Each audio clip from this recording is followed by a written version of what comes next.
This dispute started when the Murrays of Octertyre, in 1490, were sent by the Abbot of Inchaffray to collect rents or debts from the Drummond family.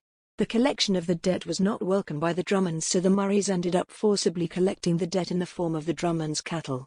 In retaliation, the Drummond clan chief sent his son David, with some troops, to attack the Murrays and attempt to evict them off their land.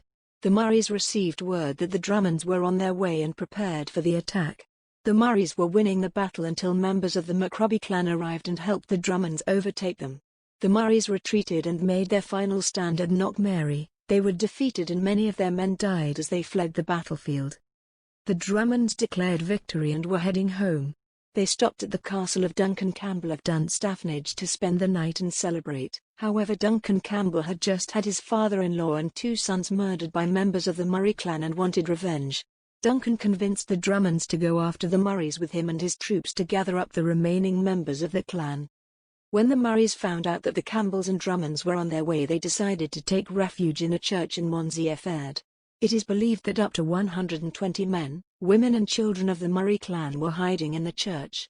Upon finding them hiding, the Campbells and Drummonds decided to leave them alone and return home.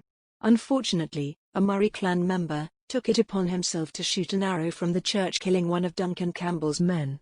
The Drummonds and the Campbells retaliated by setting the church on fire. Most of the Murrays were either killed inside the church or trying to escape. According to legend, there was one survivor of the church massacre. A young Murray boy jumped from the church window and was recognized by his cousin Thomas Drummond. Thomas took pity on his cousin and snuck him away from the burning church. Upon learning of Thomas's act, the clan banished Thomas to Ireland. Several years later, Thomas returned to Scotland once the Murrays had regained power. The grateful Murray clan granted Thomas an estate in Perthshire which became known as Drummond of Ireland or Drummonderanach. After the massacre, James IV of Scotland decided that clan feuds were threatening the stability of Scotland and decided to make an example of the people responsible. David Drummond denied that the Drummonds were involved in the massacre, but King James ordered the arrest of David Drummond along with Duncan Campbell. Both men, along with some of their clan's leadership, were executed in Stirling by hanging. There was little empathy among the Scottish for these 2 leaders. Although feuding and murdering were considered common during those times, a massacre was considered to be horrific.